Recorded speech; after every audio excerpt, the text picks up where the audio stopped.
Good morning, good morning, good morning everyone. कोई दिक्कत नहीं है। कैसे हैं सभी लोग?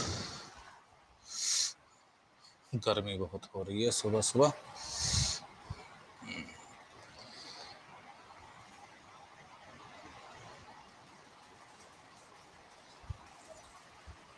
चले यहाँ पर आप लोगों के सामने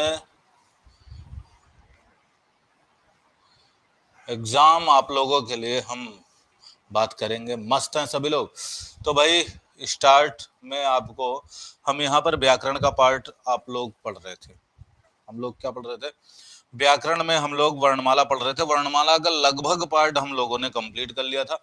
दो तीन चीजें थी आपको जो बतानी थी, जिसमें आपने मैंने आपको बोला था लुंठित वर्ण, या हाँ, कुछ ऐसे पार्ट सिर्फ बचे थे जिसको हम लोगों को देखना था। बाकी लगभग पार्ट हम लोगों ने देख लिया था। वर्णमाला का लगभग पार्ट कंप्लीट कर लिया था। आज सबकी पीडीएफ एक साथ में सेंड कर दूंगा। जितना भी हम लोग, अच्छा जिस क्लास में भेज दिया है उसमें ठीक है, जिसमें नहीं भेजा है उनका भी मैं पीडीएफ आज भेज दूंगा आप लोगों के लिए।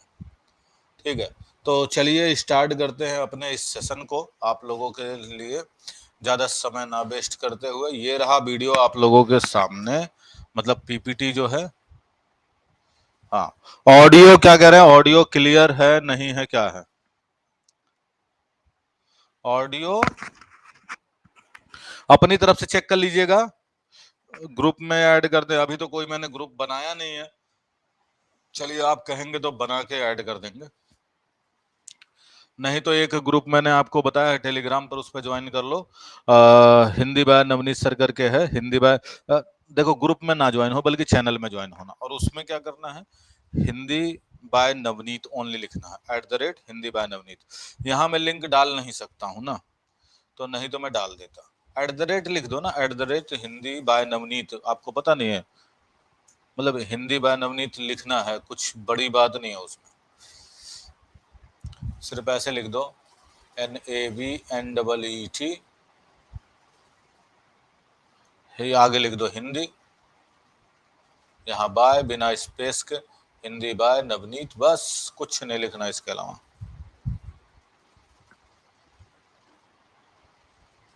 इसमें बहुत सारी मैंने पीडीएफ डाल रखी हैं। क्या नहीं दिख रहा? मैं सामने ही तो बैठा हूं, आप लोगों को दिखाई नहीं दे रहा हूं? टेलीग्राम ग्रुप है, टेलीग्राम पे। हाँ जी बिल्कुल।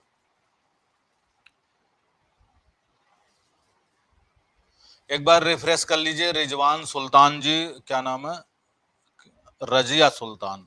एक बार कर लीजिए, रिज्वाइन कर लीजिए। आप लोगों का कमेंट आप लोगों के सामने। अब देखो, मैं आप लोगों को ना यहाँ पर मैं करता हूँ थोड़ी देर के लिए आपके कमेंट को बंद, मतलब सबको नहीं दिखेगा, मुझे दिखेगा। आप जो भी लिखेंगे मुझे दिखेगा। और इसलिए करता हूँ क्योंकि बहुत सारे बच्चे क्या करते हैं, आपस में ही बात करने लग जाते हैं। क्लास के साथ पीडीएफ तो मैं अटैच करता ही करता हूँ। हर क्लास के साथ में पीडीएफ अटैच मिलती है, लेकिन ये टॉपिक कंप्लीट होते हैं इसका सारा पीडीएफ मैं हर क्लास में अटैच कर दूंगा। क्लास नहीं दिख रहा है, क्लास एक बार दोबारा से रिज्वाइन कर लो। चलो मैं अपने आप को कर लेता हूँ भाई रिज्वाइन। किसी को कोई दिक्कत आ?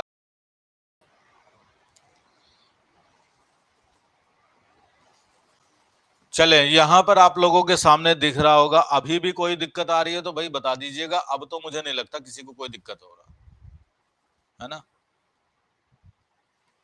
क्लास मेरी रोज हुई है, मैं रोज क्लास ले रहा हूं। अभी भी किसी को नहीं दिख रहा है तो बताइएगा।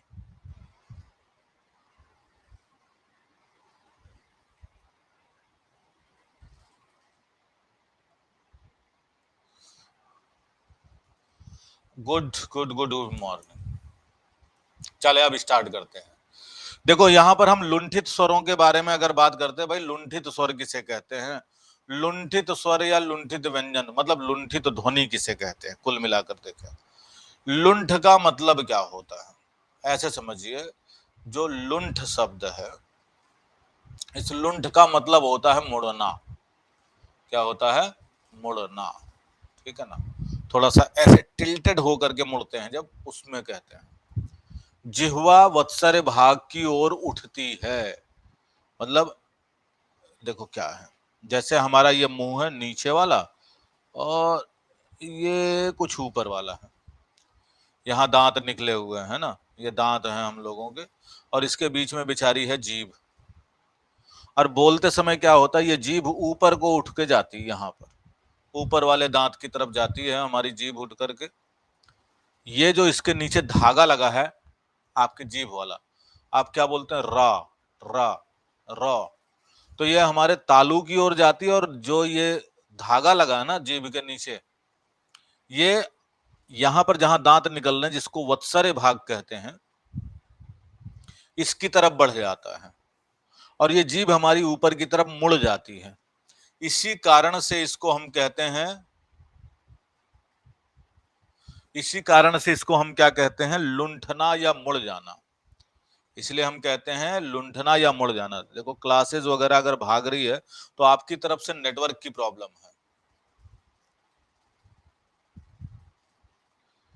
रा का उच्चारण करते समय जिह्वा या जीभ का वत्सरे भाग की ओर उठती है या मुड़ जाती है। हिंदी में इसी को हम क्या कहते हैं, लुंठना या मुड़ना कहते हैं।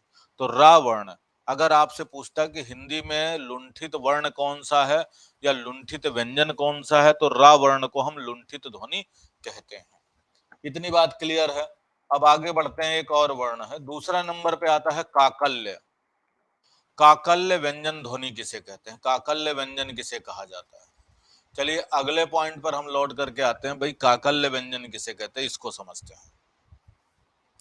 अब जरा इसको एक मैं चित्र के माध्यम से थोड़ा सा आपको समझाने का प्रयास करता हूं।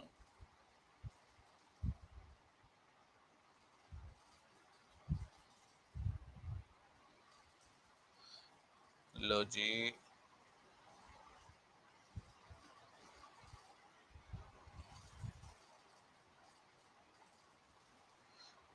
ये ऐसे, ये ऐसे, यहाँ है जीभ और एक छोटी जीभ इत्थे है।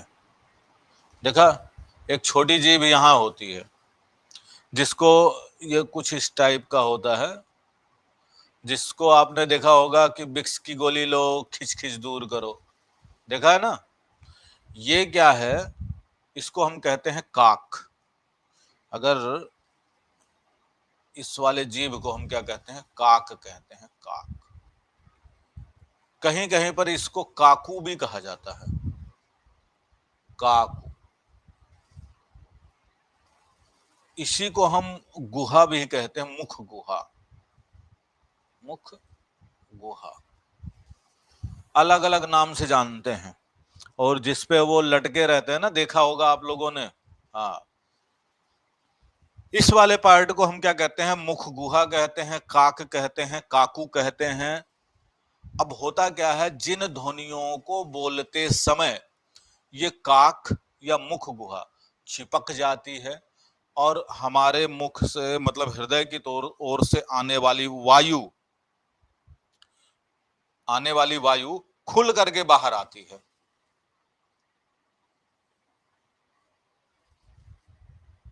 लिबलिबी भीसर, हाँ हाँ वही, मतलब यहाँ पर मुख गुहा जो होती है या काकू जिसको कहते हैं, काक जिसको कहते हैं, जिन वर्णों को बोलते समय किसी साइड में चिपक जाती है, हमारे बाकी स्वर तंत्रिकाओं की तरफ क्या होती है, चिपक जाती है। चिपकने के कारण क्या है, हमारे हृदय से निकलने वाली वायु खुल करके मुख से बाहर आती है। मतलब हमारा जो बंद कंठ है उसको खोल करके झटके से बाहर आ जाती है।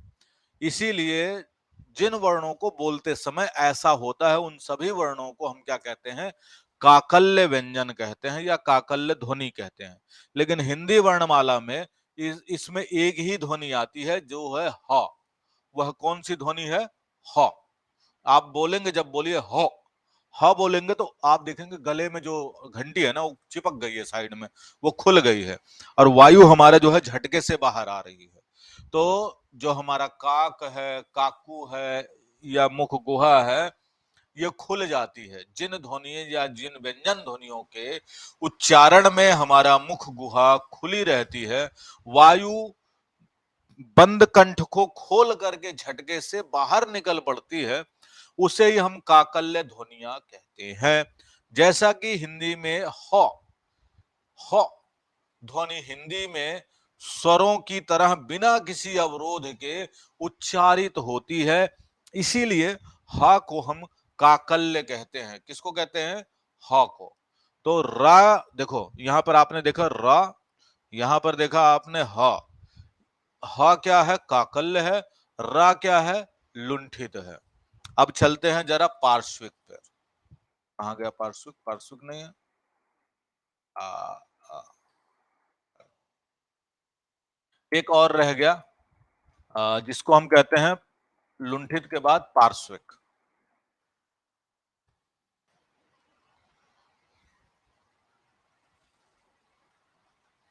देखो पार्श्विक व्यंजन या पार्श्विक ध्वनि,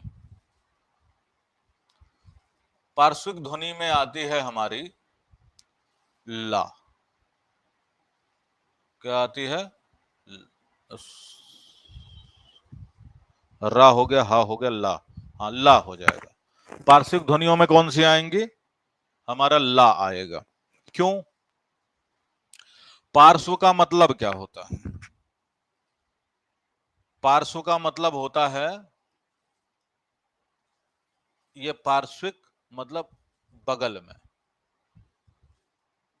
बगल वाली जीभ गुहा, जीभ बगल वाली जो होती हमारी,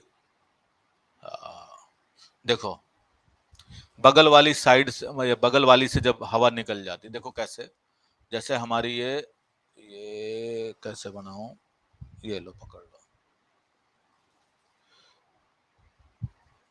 खुश हो गए बच्चे। आहा हा हा, समझ गया मैं आप लोगों कहां पहुंच गए।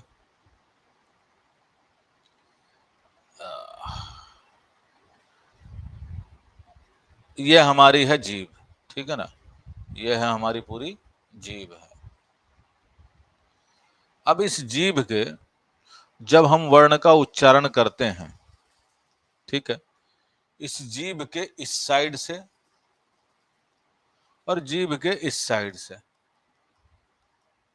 दोनों साइड से क्या होती, वायु निकल जाती। जैसे हम बोलते हैं ला, ला, लो, लो, लो, तो जीभ हमारी ऊपर नीचे कहीं भी हो, साइड से वायु निकल जाती है। ये साइड वाले को हम कहते हैं पार्श्व, कहते हैं पार्श्व। ल वर्ण का उच्चारण करते समय, ल वर्ण का उच्चारण करते समय वायु जीभ के दोनों तरफ से निकल जाने के कारण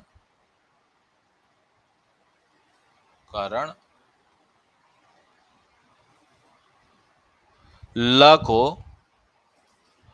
पार्श्व गायक सुना है ना, पार्श्विक वर्ण या ध्वनि कहते हैं, ठीक है।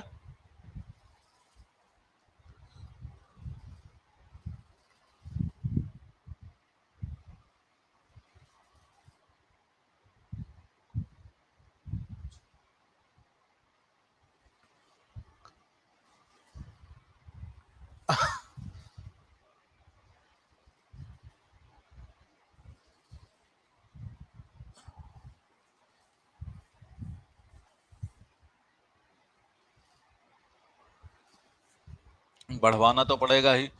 इतनी बात समझ में आ गई, पार्श्विक ध्वनि या पार्श्विक व्यंजन, पार्श्विक वर्ण किसे कहते हैं। हम्म? एक प्रश्न यह बनता है कि अर्धस्वर किसे कहते हैं, जरा कमेंट करके मुझे बताइएगा। अर्धस्वर, अर्धस्वर, अर्धस्वर बताइए किसे कहते हैं।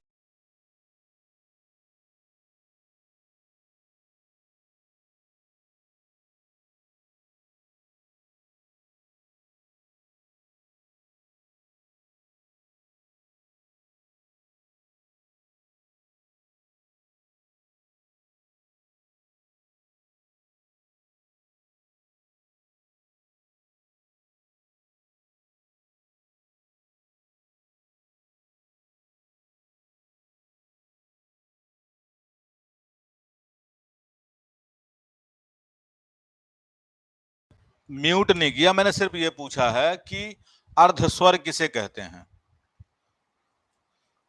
अब इसमें बोलने की जरूरत क्या है, एक बार प्रश्न पूछ लिया। हाँ, अर्धस्वर किसे कहते हैं। थोड़ा फास्ट पढ़ाइए भाई, फास्ट ही पढ़ा रहा हूं, इसमें प्रश्न पूछा हूं तो मुझे रुकना पड़ेगा ना जवाब आने के लिए। अब इसमें क्या फास्ट पढ़ाऊंगा बताओ। यहां पर बहुत सारे बच्चों ने क और या अलग अलग दे दिया है, लेकिन मैं आप लोगों को बता दूं यहां पर कि जो वर्ण है आपके सामने लिख देता हूं मैं साथ साथ में यहीं पे। जैसे या कहां से उच्चारण होता है, या तालव्य से। या का उच्चारण कहां से है, तालु से। अच्छा, रा का मूर्धन्य से। अच्छा जी। ला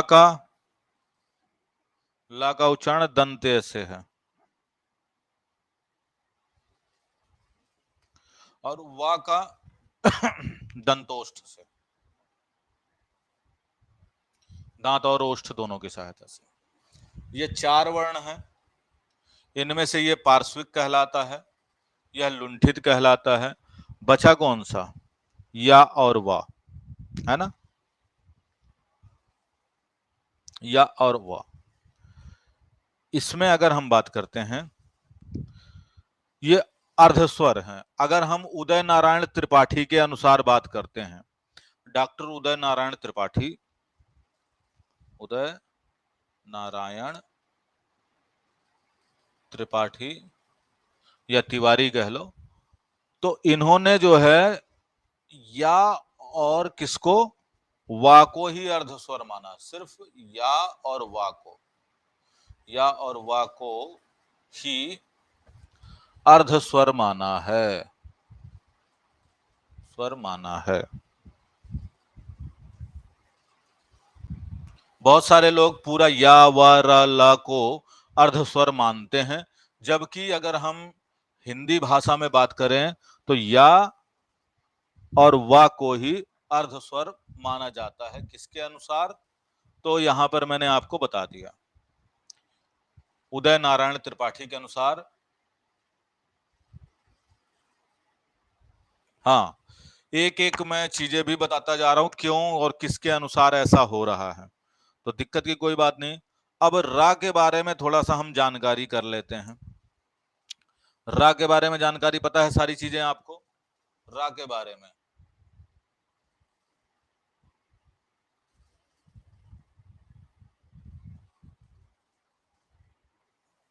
क्या कह रहे हैं, एक बार दोबारा बोलिए। देखो, रा के बारे में समझिएगा। रा, रा क्या है, अल्प प्राण है। क्या है, अल्प प्राण। जिससे रिलेटेड प्रश्न पूछा जाता है उसको मैं बता रहा हूं। दूसरा क्या है, यह घोष है, या इसी को हम कह सकते हैं सघोष। चाहे घोष कह लो चाहे सघोष कह लो, बात एक ही है, यह सघोष है। रा के बारे में तीसरा, यह लुंठित ध्वनि है। कैसा है, लुंठित, लुंठित ध्वनि, या इसी को और नाम से जानते हैं, मतलब इसको प्रकंपित भी कहते हैं या कंपित। जब इसको बोलते हैं तो जीभ हमारी पूरी हिलती है ना, र, इसलिए प्रकंपित ध्वनि भी इसे कहते हैं। ठीक है, अच्छा जी। इसे हम अंतस्थ व्यंजन कहते हैं। क्या कहते हैं, अंतस्थ व्यंजन कहते हैं, अंतस्थ व्यंजन कहते हैं। अच्छा, रा के बारे में और सुनिए। रा क्या है, यह अर्धस्वर व्यंजन है। कैसा है, अब देखो, अब तो कंफ्यूज हो गए, अर्धस्वर व्यंजन है। अभी मैंने बताया कि भाई उदय नारायण तिवारी ने सिर्फ या और वा को ही अर्धस्वर बताया, या और वा को ही। अब यहां आप बता रहे हैं अर्धस्वर, रा को कहते हैं, तो बिल्कुल सही, अर्धस्वर रा को कहते हैं। लेकिन अगर किसी के अनुसार पूछेगा, उदय नारायण तिवारी के अनुसार पूछेगा, या दो ही ऑप्शन में दिया गया होगा, इसके अलावा रा को नहीं दिया गया होगा, तो हम इसे लगाएंगे। अगर तीनों को देगा तो तीनों ही लगाएंगे। तो अर्धस्वर भी कहते हैं, अर्धस्वर व्यंजन है। इसके अलावा यह जो रा है, यह वत्सर्य ध्वनि भी है। कैसा है? वत्सर्य ध्वनि भी है। देखो, क्यों रा के बारे में इतनी जानकारी मैं क्यों दे रहा हूं? क्योंकि रा से संबंधित कुछ चीजें हम पढ़ने वाले हैं आगे। अब देखो, यहां पर अगला है, इसको अशक्त व्यंजन भी कहते हैं। क्या कहते हैं बाबू? अशक्त व्यंजन। अशक्त व्यंजन।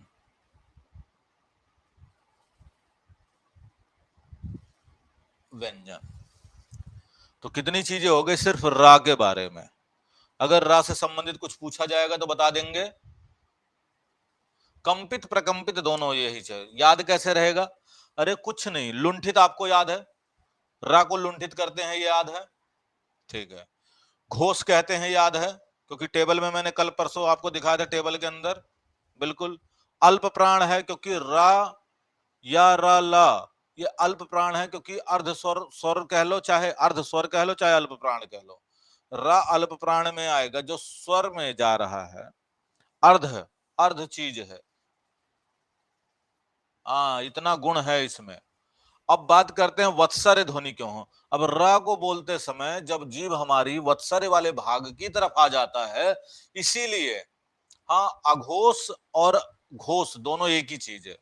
घोष कह लो या, सॉरी, घोष कह लो या सघोष कह लो, दोनों एक ही चीज होती हैं। अघोष और घोष दोनों एक चीज नहीं होती है। घोष और सघोष एक चीज होती। सघोष घोष के साथ में। दरअसल क्या है, र के हम तीन प्रकार देखते हैं, मतलब तीन रूप में इसकी मात्राएं प्रचलित हैं। कौन कौन सी? र की मात्राएं तीन रूप में प्रचलित हैं हम लोगों के सामने। वो तीन रूप कौन कौन से हैं भाई? एक तो होता है जिसको हम कहते हैं प्रकार। प्रकार रूपी रा जो नीचे लगता है, इसको कहते हैं प्रकार। दूसरा है जो है धर्म। धर्म वाला ऊपर लगता है, म। और एक है राष्ट्र, जो ये नीचे लगता है। इसको हम क्या कहते हैं?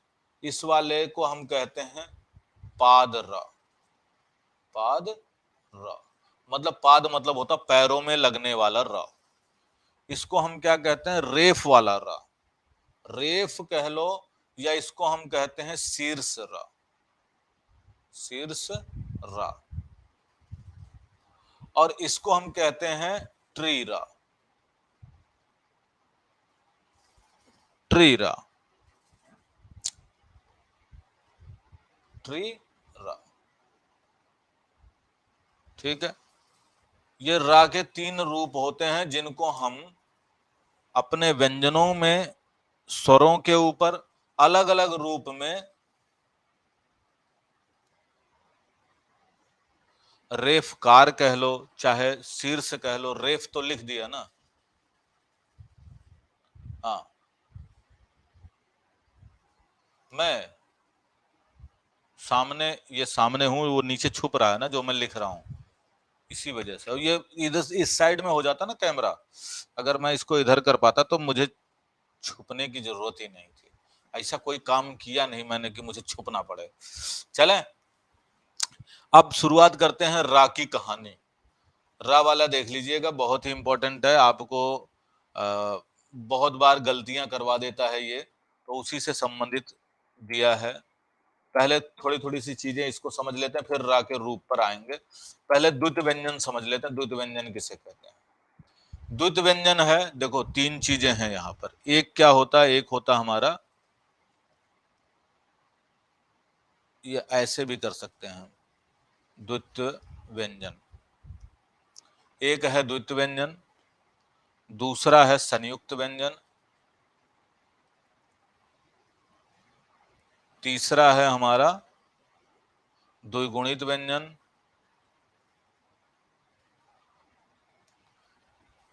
द्विगुणित व्यंजन, और चौथा है हमारा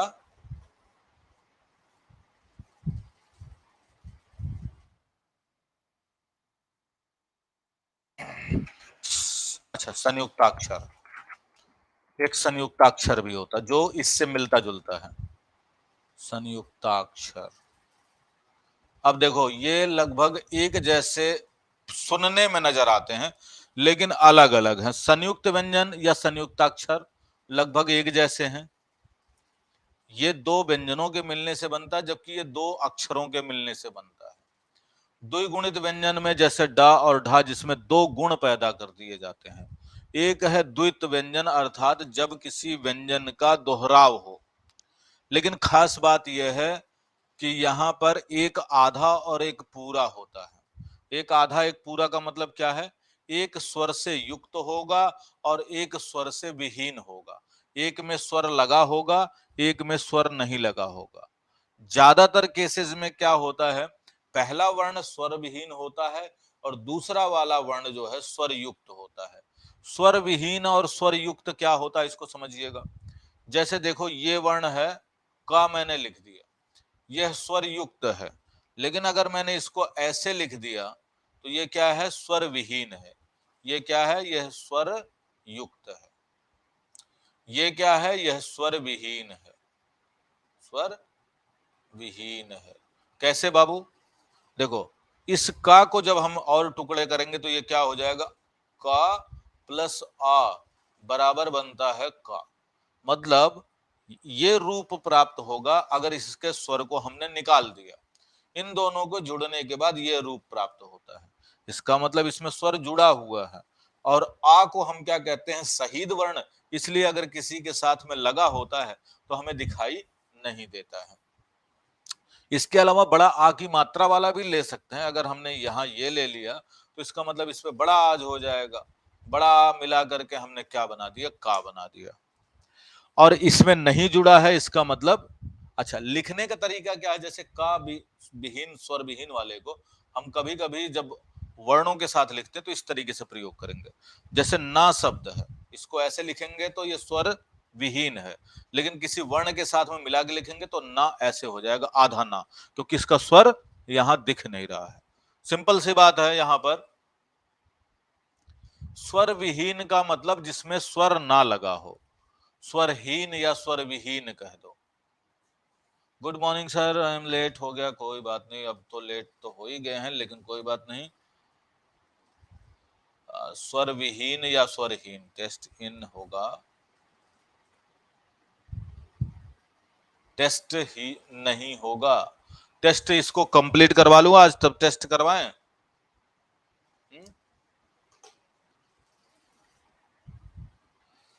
हाँ बात तो ठीक कह रहे हैं रजिया जी, लेकिन क्या करें?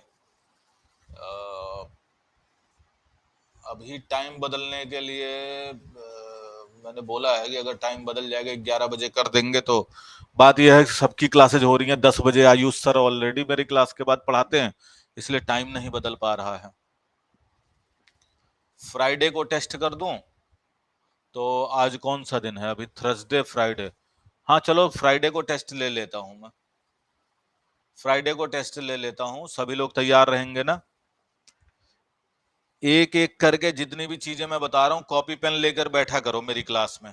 बहुत सारी ऐसी चीजें, बहुत सारी ऐसी चीजें होती हैं मेरे भाई कि मैं बताता तो हूं लेकिन वो आपके पीडीएफ में नहीं होती हैं, क्योंकि उस तरीके से पीडीएफ में नहीं दी जाती हैं। इसलिए जितने भी लोग हैं मैं आप लोगों से रिक्वेस्ट करता हूं कि आप लोग नोट कर लिया करो कॉपी में। और कभी कभी जो है, जो अपना टॉपिक वाइज चल रहा है तो चीजें उसमें नोट करते रहेंगे तो बहुत ही अच्छा रहेगा। डेट डाल लिया करो। और जो भी चीजें बता रहा हूँ किताबों में भी नहीं मिलता। अब मैंने कौन कौन सी किताबें पढ़ी होंगी, अब वो जिक्र करने की बात नहीं है। बहुत सारी किताबें पढ़ने के बाद टीचर के मन में कुछ ना कुछ चीजें रहती हैं, वो आपको व्यक्त करता है। अब सारी चीजें हम जो है एक साथ यहाँ पर लिखित रूप में नहीं दे सकते हैं। ना किसी मार्केट की किताब में सारी चीजें हैं। प्रॉब्लम यह है कि मार्केट में कोई ऐसी किताब नहीं जिसमें सब कुछ हो, हिंदी का ही सब कुछ हो। अगर है तो फिर इतनी मोटी जिसको देख करके आप फिर कहोगे नहीं लेना है।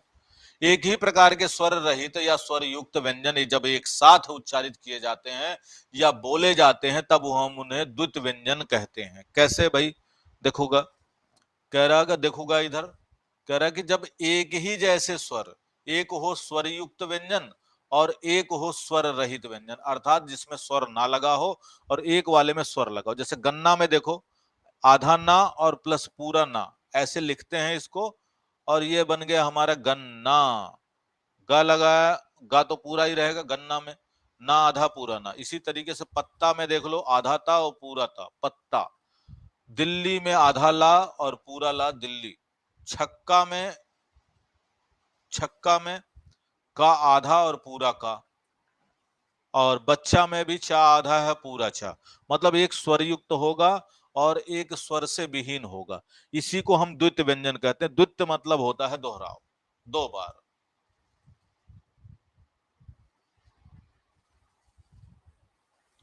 हाँ, ठीक से आगे बढ़े।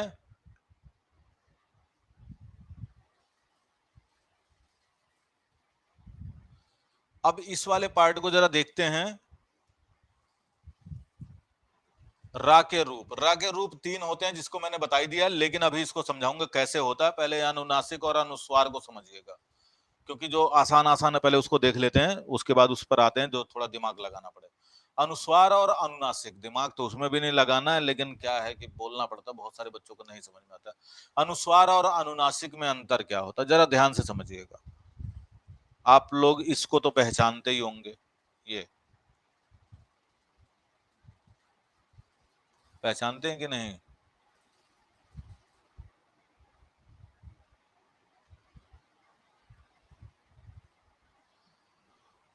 पहचानते हैं ना? इसको क्या कहते हैं हम लोग? स्माइली, आई थिंक स्माइली कहते हैं ना। अब देखो, ये क्या है? नाक। ये क्या है? मुंह। इतनी बात तो क्लियर है ना? यही तो कहते हैं, कुछ और कहते हैं। ठीक है, मुंह और नाक है। जिन शब्दों में, जिन शब्द के उच्चारण करते समय हम सिर्फ ये बिंदी लगाते हैं ऊपर वाली, मतलब नाक, इसका मतलब क्या है? सिंपल सी बात है, जहां बिंदी लग रही वहां क्या हो रहा है? उच्चारण, उच्चारण नाक की सहायता से हो रहा है, सहायता से। और जहां ऐसी बिंदी लगा दी, इसका मतलब क्या होगा? उच्चारण मुख प्लस नाक दोनों से हो रहा, मुख और नाक दोनों से हो रहा। तो इस चंद्र बिंदु को कहते हैं अनुनासिक। क्या कहते हैं? अनुनासिक। अनु का मतलब होता है अनुसरण करना, नासिका मतलब नाक का, जो मुख से भी बोला जाए और नाक का भी अनुसरण करे। और अगला है अनुस्वार। अनुस्वार, अनुस्वार जो नाक से उच्चारण किया जाता है। अनुनासिक वह जो मुख और नाक दोनों से उच्चारण करता है। अभी भूलेगा क्या? भूलोगे क्या? जल्दी बताओ, फिर आगे बढ़ते हैं।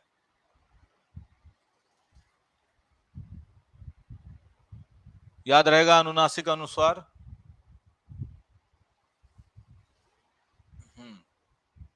ठीक है, जियो मेरे शेरों। चलो आगे बढ़ते हैं फिर। अब देखो यहाँ पर एक दो एग्जाम्पल देख लो, जैसे दिया गया है हंस शब्द और हंसना शब्द। जहां ये दिया गया है, इसका मतलब ये क्या है? अनुनासिक है। और हंस शब्द जो दिया गया है, ये अनुस्वार है। उसी तरीके से हंस है, अंश है, कंस है, ये सारे शब्द हमारे कैसे अनुस्वार में आएंगे। लेकिन अगर हम नाक से वायु निकालते समय, जैसे आंख, नाक, हंसना आदि शब्दों का उच्चारण करते, तो यहाँ नाक और मुख दोनों को मिलाकर की जा रही है। तो दोनों में आपको वैसे इसके माध्यम से अच्छे से समझ में आ गया, इसको हमें पढ़ने की भी आवश्यकता नहीं पड़ी। पढ़ने की आवश्यकता पड़ी क्या? है, नहीं पढ़ी ना। अब ये ट्रिक आप इसको चाहे ट्रिक मान लो, ऐसी ट्रिक नहीं बताता कोई, ये ट्रिक आप इस तरीके से याद रखेंगे तो आपको बाकी ट्रिक की जरूरत नहीं पड़ेगी, इससे आपको याद हो जाएगा, है ना। अब आगे देखते हैं संयुक्ताक्षर किसे कहते हैं। अब संयुक्ताक्षर का मतलब होता है दो अक्षरों के मिलने से बना शब्द। अब इसमें क्या है, जैसे क्या शब्द लिखा तो दो शब्द है, क्यों, इसमें भी यही है, लेकिन दोनों एक जैसे नहीं रहते। संयुक्ताक्षर को बात समझिएगा, कुछ बताने की जरूरत नहीं है।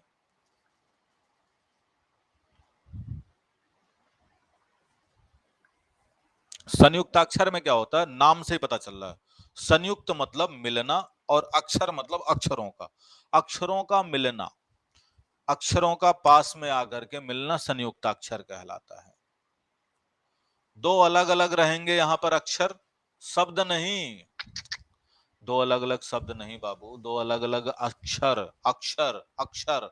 और अक्षर क्या होता है ये मैंने आपको पहले ही बता दिया है कि एक प्रयत्न में बोली जाने वाली ध्वनि अक्षर कहलाती है। एक प्रयत्न में बोली जाने वाली ध्वनि क्या कहलाती है, अक्षर कहलाती है। हाँ, अब देखो यहां पर अगर हम देखें, जैसे क्या, क्यों, प्लस है, पल, कत, ये जो अलग अलग शब्द हैं, लेकिन इसमें भी एक आधा और एक पूरा रहेगा, लेकिन एक जैसे स्वर नहीं रहेंगे, मतलब एक जैसा व्यंजन नहीं रहेगा, अलग अलग हो सकते हैं।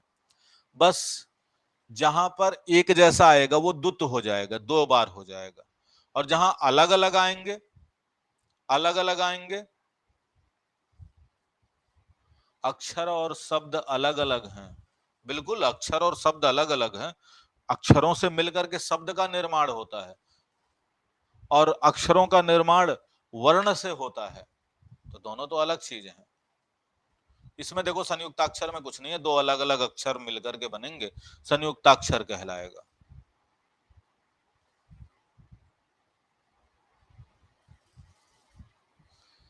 क्या कह रही हैं कामना झा जी, दिख तो रहा है, कमेंट दिख रहा है, लेकिन इतने सारे लोग पूछ रहे हैं, मैं किस किस के जवाब दे पाऊंगा, समझने का प्रयास करें आप लोग। प्रेजेंट टाइम में 300 बच्चे क्लास में दिख रहे हैं, अब 300 बच्चों में से सभी का कमेंट आ रहा है, क्या 300 के 300 का जवाब देना पॉसिबल है, नहीं है। लेकिन जिसका दिख जा रहा है, कोई ऐसा प्रश्न है जो आप पूछना चाह रहे हैं, मैं उनको जरूर जवाब दे रहा हूं। आगे आए जरा, वह अक्षर संयुक्त अक्षर है। अब देखो संयुक्त व्यंजन किसे कहते हैं, संयुक्त व्यंजन मैंने आपको पहले ही बता दिया है। का ये देखो संयुक्त व्यंजन है, संयुक्त व्यंजन क्या है, छत्र ज्ञा, ये तो पता ही है, छ त्र ज्ञा और स्रा, ये संयुक्त व्यंजन है। नाम से ही पता चल रहा है कि दो व्यंजनों के मिलने से बने हैं संयुक्त व्यंजन। जैसे का बिना स्वर का रहेगा और प्लस खष्टी सा रहेगा, इन दोनों के मिलने से बनेगा छत्री वाला छ। अब नाम से पता चल रहा, त्रा, त्रा, त्रा में क्या है, आधा ता और रा, त्रा। ज्ञा क्या है, अब त्रा कैसे बना, देखो त्रा के नीचे रा लगा है, ता है आधा, रा है पूरा, तो ये रा जो लगा ना, ये रा नीचे लगा है। आप लोग क्या समझते हैं, जैसे ये ता में ये जो रा लगा है, आप इसको क्या समझते थे, आधा, ज्यादातर बच्चे यही समझते कि ये ता का आधा रूप है, जबकि ये जो चिन्ह लगा है ये रा होता है, रा, ठीक है। अब ज्ञान क्या है, जैसे ज्ञान शब्द है, ये ज और या के मिलने से बना है, इसलिए संस्कृत वाले जो टीचर होते हैं ज्यादातर, वो ज को या, ज और या मिलने से ज्ञान पढ़ते हैं। कैसे कि ज्ञान लिखा हो ना, तो ज्ञान नहीं पढ़ेंगे, ज्ञानी नहीं पढ़ेंगे, वो ज्ञानी पढ़ेंगे, ज्ञानी, क्योंकि ज और या के मिलने से जो शब्द बनाते हैं उसको वो ज्ञा कहते हैं। अब स्रा है, स्रा में देखोगे सा और प्लस रा, जबकि हिंदी वर्णमाला में अगर हम हिंदी बोल रहे हैं तो हमें ज्ञा ही पढ़ना पड़ेगा, क्यों, क्योंकि भारतीय जो हमारी विधिक भाषा विधि है उसके अनुसार इसको जो है ज्ञा की उपाधि दी गई है, ज्ञानी की उपाधि दी गई है, ज्ञानी की नहीं। हाँ, ठीक है, ये त्रा एक्स्ट्रा नहीं है, अलग चीज है, अभी बताता हूं सारी चीजें। क्योंकि ता और रा के मिलने से बना है त्रा, और शा और रा के मिलने से बना है स्रा। ठीक, अब बच्चे कह रहे हैं सर 45 हो गए हैं तो जवाब दे दीजिए हमारे प्रश्नों का। भाई देखो, चलो अब आप जैसा समझो, हमें क्या करना है, अपने को क्या, अपने को तो पढ़ाना है और आपके प्रश्नों का जवाब देना, मैं तो इसीलिए बैठा हूं यहाँ पर। लेकिन रुको, सर मेरा मैसेज नहीं दिख रहा, दिख गया, ठीक है, आपका जवाब हो गया। दूसरा कह रहे हैं मेरा बार बार पढ़ लेते हैं गुरुजी। अच्छा, एक कह रहे हैं कि सर आधा प्लस पूरा बराबर संयुक्ताक्षर, बिल्कुल सही है, तो बता ही दिया है। जवाब नहीं दिए, आगे, जवाब नहीं दिए सर, आगे बढ़िए। ओके, वे व्यंजन कुछ ज्यादा लॉन्ग है, हो रहा है। व्यंजन का लेक्चर खत्म है आज, लेकिन क्या करें, जब इतना देखो, स्वर वाले हमारे पास 11 हैं, व्यंजन हमारे पास 52 है, तो क्या करेंगे। नेक्स्ट चैप्टर हम शुरू करेंगे संधि, बिकॉज क्योंकि वर्णमाला के बाद संधि पढ़ने के लिए हमारे लिए बहुत अच्छा रहेगा। ठीक है, संधि में प्रॉब्लम भी बहुत सारे लोगों को रहती है संधि वाले पार्ट में। ठीक है, वर्णमाला आज खत्म है, कुछ नहीं है वर्णमाला में। रा जो है वर्णमाला का भाग नहीं है। बलाघात स्वराघात क्या होता है, बलाघात समझ लीजिए लास्ट में चलते चलते, इसके अलावा कुछ नहीं बचा हमारे वर्णमाला में। बलाघात किसे कहते हैं, ये हर जगह लगभग प्रश्न आता है। वैसे तो ये व्याकरण का मतलब वर्णमाला का भाग नहीं है, लेकिन फिर भी एक ऐसा टॉपिक है जो हर बार हमसे पूछा जाता है किसी भी वाक्य किसी भी चीज में लेने के लिए। हाँ, अब इसमें जैसे हम कहते हैं बलाघात, बल का आघात होना, क्या होता है, बल का आघात होना। अर्थात किसी शब्द को, आप बोलिए किसी शब्द को, जैसे आप कहीं बिहार से हैं या यूपी से हैं, हरियाणा से हैं, अलग अलग राज्यों से हैं, क्या सभी शब्दों पर आप बराबर बल देते हो, सभी वर्ण पर बराबर पढ़ते हो। अगर मैं कहता हूं बलाघात, तो हमें क्या लग रहा, बा पे और ला के ऊपर ज्यादा हमने फोकस किया, शब्द पर ज्यादा फोकस किया। अगर मैं कहता हूं काम, तो का पे ज्यादा बल दिया और मां पे हमने कम दिया। हम बोलते हैं राम, तो रा पे ज्यादा बल दिया और मां पे हमने कम बल दिया। तो क्या हो रहा है कि इसी को कहते हैं बलाघात। जब किसी शब्द, जब किसी वर्ण या किसी भी ऐसे, हाँ, व्यंजन पर या किसी भी वर्ण पर हम ज्यादा बल देते हैं, उच्चारण करते हैं,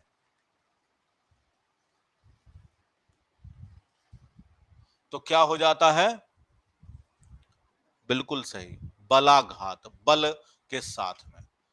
ऐसे ही किसी भी शब्द में आप लिखते क्या, अब का में का आधा बोला जा रहा या ज्यादा बोला जा रहा, क्या, जिसके ऊपर हम ज्यादा उच्चारण करते हैं, तो उच्चारण के गुण को ही बलाघात कहते हैं। सिंपल से शब्दों में समझिएगा कि उच्चारण का जो गुण है उसी को हम क्या कहते हैं, बलाघात। अब ये जो है, कल आप क्या कह रहे हैं, समास पढ़ना है कि संधि, एक बार तेजी से सभी लोग बता दो एक तरफ से, कल हम समास पढ़ना चाहते रहे या संधि। रा वाला संधि में पढ़ा दूंगा, जो मैं रा वाला कहता था, रा के तीनों प्रयोग कैसे होते हैं, ये संधि में बना देंगे। शुरुआत क्या करना है, क्योंकि फ्राइडे को आपको टेस्ट होगा, तो देख लो भैया, सभी लोग सहमत हो जाओ एक तरफ से। एक तरफ से यहां संधि आ रही है, समास इजी है, संधि करना है।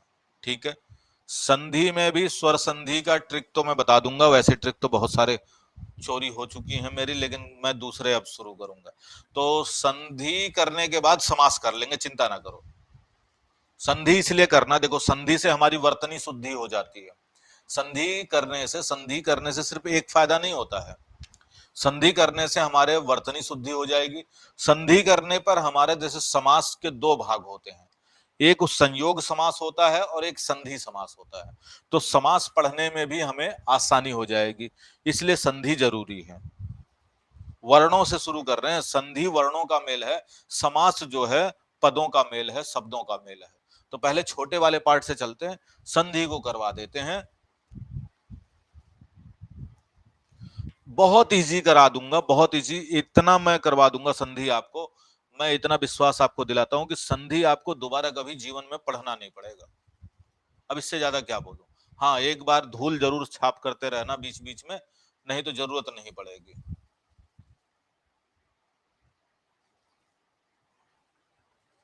ठीक है, चलें अभी आज के लिए इतना ही। तब तक के लिए thank you so much, take care, bye bye, अपना ध्यान रखिएगा। जय हिंद, जय भारत। बड़ी की मात्रा वाली ज्यादातर जो है आपकी